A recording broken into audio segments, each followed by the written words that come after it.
नमस्कार, प्रणाम। मैं डॉक्टर प्रवीण कुमार आपके बीच में वोकेशनल के विद्यार्थियों से संबंधित महत्वपूर्ण वीडियो में लेकर के आया हूँ। ये वीडियो आपकी office management and secretarial practice जो वोकेशनल कोर्स है, उससे संबंधित है। और जैसा कि मैंने पहली वीडियो में बताया है कि हर स्टूडेंट्स को ये पता होना चाहिए कि जो पेपर वो देने जा रहे हैं या जिस सब्जेक्ट की वो तैयारी कर रहे हैं, उसका सिलेबस क्या है। ठीक है? तमाम स्टूडेंट्स को पेपर के दिन तक कोई गैस पेपर ले लेते हैं, उससे अपना कुछ क्वेश्चन तैयार कर लेते हैं। तो ये पढ़ाई के एक अच्छे स्टूडेंट्स के सिम्पटम्स नहीं है। सिलेबस बेसिक है, आपको पता होना चाहिए। और सिलेबस का एक भी कंटेंट आपका रहना नहीं चाहिए जिस पर आपने स्टडी ना की हो। तो बेसिक जानकारी सिलेबस की आपको हो, कौन-कौन सा सिलेबस आपका है, कौन-कौन से सिलेबस में कंटेंट्स हैं जो आपको पढ़ने हैं। तो ये वोकेशनल कोर्स है और कोर्स का नाम है office management and secretarial practices. Progressive course है, यानी कि 4 सेमेस्टर चलने वाला।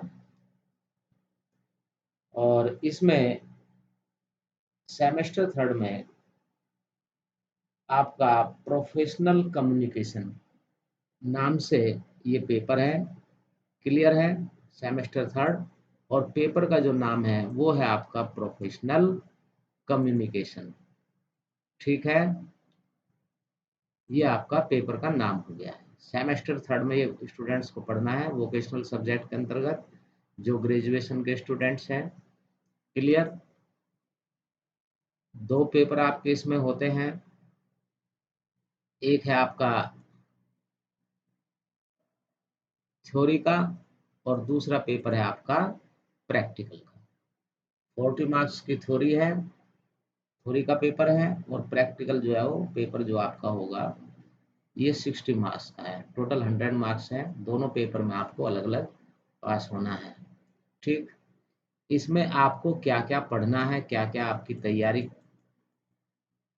के लिए ज़रूरी है, वो सिलेबस में आपको डिटेल्ड सिलेबस हम आपको यहाँ पर बताने जा रहे हैं। यूनिट फर्स्ट में है आपका introduction and objectives of business communication, right? उसके बाद है forms of communication. Communication models कौन-कौन से होते हैं, उसकी प्रोसेसेस क्या है, उसके बारे में आपको पता होना चाहिए। और इफ़ेक्टिव कम्युनिकेशंस के क्या-क्या सिद्धांत हैं, प्रिंसिपल्स हैं, वो आपको पता होना चाहिए, राइट? ये फर्स्ट यूनिट में दिया है आपको। सेकंड यूनिट में जो आपको दिया है, वो है मुख्य रूप से कॉर्पोरेट कम्युनिकेशन। कॉर्पोरेट कम्युनिकेशन जो बड़ी कंपनियाँ हैं, कंपनीज़ हैं, कॉर्पोरेशन है, एमएनसीज़ है, उसके बारे में आपको पता होना चाहिए। ठीक है? और उसमें क्या-क्या पता होना चाहिए आपको? फॉर्मल और इनफॉर्मल कम्युनिकेशन के बारे में आपको जानकारी होनी चाहिए। इसमें स्टूडेंट्स को डिफरेंस पता होना चाहिए फॉर्मल और इनफॉर्मल कम्युनिकेशन के बीच में। कम्युनिकेशन नेटवर्क्स कौन-कौन से हैं वो। एक ग्रेप वाइन कम्युनिकेशन है, मैं इसको अलग करता जा रहा हूँ एक-एक टॉपिक को। आप ध्यान से देखते जाइए। ग्रेप वाइन, इसको हिंदी में अंगूरी लता संदेशवाहन भी कहते हैं। बैरियर्स इन कम्युनिकेशन, जो कम्युनिकेशन है हमारा उसमें कौन-कौन से बाधाएँ हैं, उनके बारे में आपको पता होनी चाहिए। एक इफ़ेक्टिव कम्युनिकेशन करने में जो बाधाएँ हैं, उनके बारे में आपको पता होना चाहिए। ग्रुप डिस्कशन कंपनीज़ में या बिज़नेस में, किसी भी ऑर्गेनाइज़ेशन में ग्रुप डिस्कशन एक सामान्य सी बात है। किसी समस्या को लेकर, किसी नीति को लेकर, किसी एक्शन प्लान को लेकर के ग्रुप डिस्कशन किया जाता है। उसके बाद किसी निर्णय पर पहुँचा जाता है, अर्थात लाइन ऑफ एक्शन का चयन किया जाता है। मॉक इंटरव्यूज़, इसके बारे में आपको जानकारी होनी चाहिए, प्रैक्टिकली और theory. Seminars, individual and group presentation, right? इनके बारे में आपको मीनिंग, डेफिनेशंस, कैरेक्टरिस्टिक्स, फीचर्स, ये सब चीज़ें आपको पता होनी चाहिए। यूनिट सेकंड मैंने बताया। यूनिट थर्ड में आपको क्या दिया है? Essential of business letters. Letters तो हम आमतौर से लिखते ही होंगे फॉर्मल इनफॉर्मल तरीके से, लेकिन बिजनेस लेटर्स के क्या एसेंशियल हैं, क्या एलिमेंट्स हैं, वो आपको पता होना चाहिए। राइटिंग इम्पोर्टेंट बिजनेस लेटर्स, ये आपको लिखना आना चाहिए। डिफरेंट टाइप के आपके बिजनेस लेटर्स हैं, वो लिखना, राइट। और उनमें क्या क्या डिफरेंस है, जैसे इंक्वायरी लेटर है, पेमेंट के लिए आप तगादा कर रहे हैं किसी को, ऑर्डर कर रहे हैं, वो सब चीज़ें इसमें आपकी आएगी। पूछताछ कर रहे हैं। Oral and non verbal communication, इसके बारे में भी आपको पता होना चाहिए। Oral and non verbal, body language आ जाता है नॉन वर्बल, एक तरीके से मौखिक जो नहीं होता, रिटन भी हो सकता है आपका। Oral and non verbal communication क्या है, तो इनमें डिफरेंस, मीनिंग और इनके प्रिंसिपल्स क्या क्या है। ठीक है। Principles of oral presentation, factors affecting presentation, presentation को कौन कौन से फैक्टर्स प्रभावित करते हैं वो आपको जानकारी में होना चाहिए। इफेक्टिव प्रेजेंटेशन करने के लिए कौन कौन सी स्किल्स आप में होनी चाहिए, उसकी जानकारी आपको हो। कंडक्टिंग सर्वेज, सर्वे किस प्रकार से कंडक्ट किया जाता है, उसकी क्या तैयारी है। सर्वे के लिए जो क्वेश्चनर तैयार किया जाएगा, चाहे आप ओरल सर्वे करें या क्वेश्चनर भरवाए, फॉर्म भरवाए, वो आपको बनाना आना चाहिए डिफरेंट। उसके बाद है बॉडी लैंग्वेज, राइट, शारीरिक भाषा। आप जो सेंटेंस बोल रहे हैं उसी हिसाब से आपकी मूवमेंट, बॉडी मूवमेंट आपका होना चाहिए। पैरा लैंग्वेज या पैरा लैंग्वेज जिसको हम कहते हैं, effective listening, interviewing skill, letter and applications. ठीक है। एप्लीकेशन लिखी जाती है ऊपर के अधिकारी को, ठीक है, या जॉब मांगने के लिए आप जा रहे हैं, क्लियर है, किसी ऊपर के अथॉरिटी को एप्लीकेशन लिखी जाती है। लेटर जो है ऊपर की तरफ या नीचे की तरफ, सबऑर्डिनेट को या बॉस को, दोनों में से किसी को भी लिखा जा सकता है, राइट। इनके बारे में आपको जानकारी होनी चाहिए और इसी में आपका प्रैक्टिकल भी शामिल है। ठीक है, इसलिए आपको प्रैक्टिकल ये चीज़ें आनी चाहिए। यूनिट फोर्थ में आपको क्या तैयार करना है, तो इसमें बताया गया है कि आपको पता होना चाहिए मॉडर्न फॉर्म्स ऑफ कम्युनिकेशन क्या क्या है, राइट। उसके बाद जो है इसमें बताया गया है कि आपका इंटरनेशनल कम्युनिकेशन के बारे में। देखिए आज जो है भूमंडलीकरण या ग्लोबलाइजेशन का ज़माना है। आप केवल लोकल लेटर लिख करके, लोकल कम्युनिकेशन करके अपने बिजनेस को नहीं बढ़ा सकते। ठीक है। Cultural sensitiveness and cultural context, इनको ध्यान में रखते हुए भी आपको कोरोस्पोंडेंस या कम्युनिकेशन करना आना चाहिए।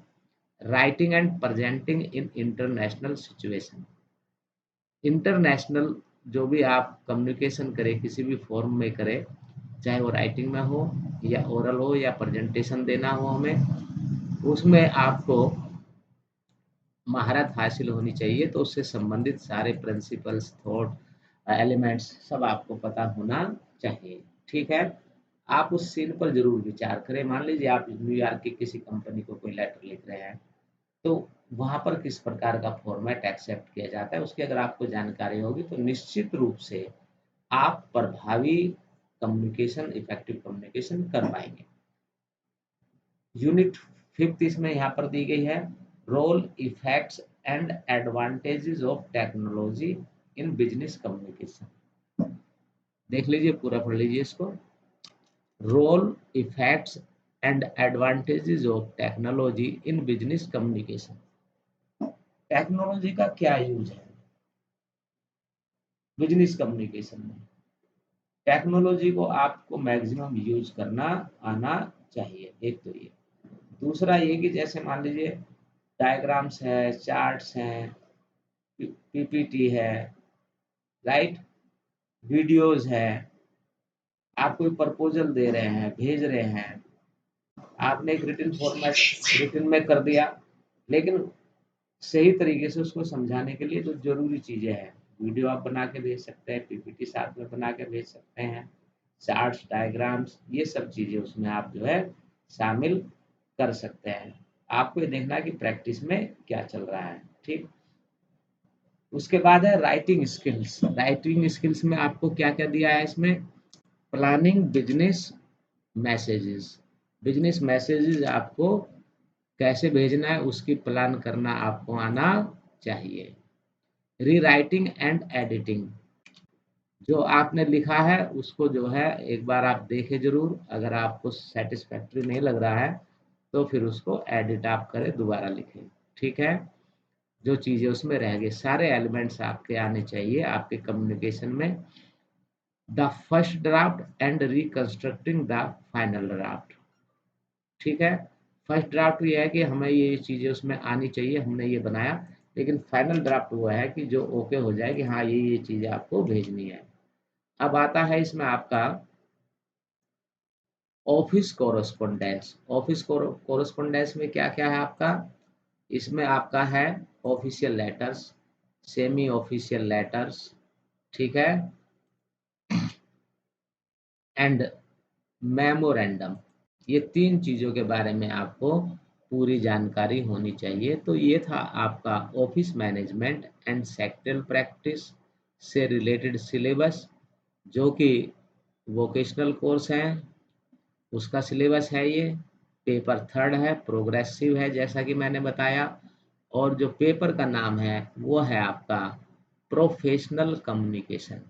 सेमेस्टर थर्ड के स्टूडेंट्स जिन्होंने अपने यहाँ पेपर लिया है, ऑप्ट किया है office management and sectoral practice, इस कोर्स के अंतर्गत, वोकेशनल कोर्स के अंतर्गत पेपर थर्ड है, सेमेस्टर थर्ड में ये आपको देना है। क्लियर है? कोई कंफ्यूजन नहीं होना चाहिए, एक-एक चीज़ हमें पता होनी चाहिए।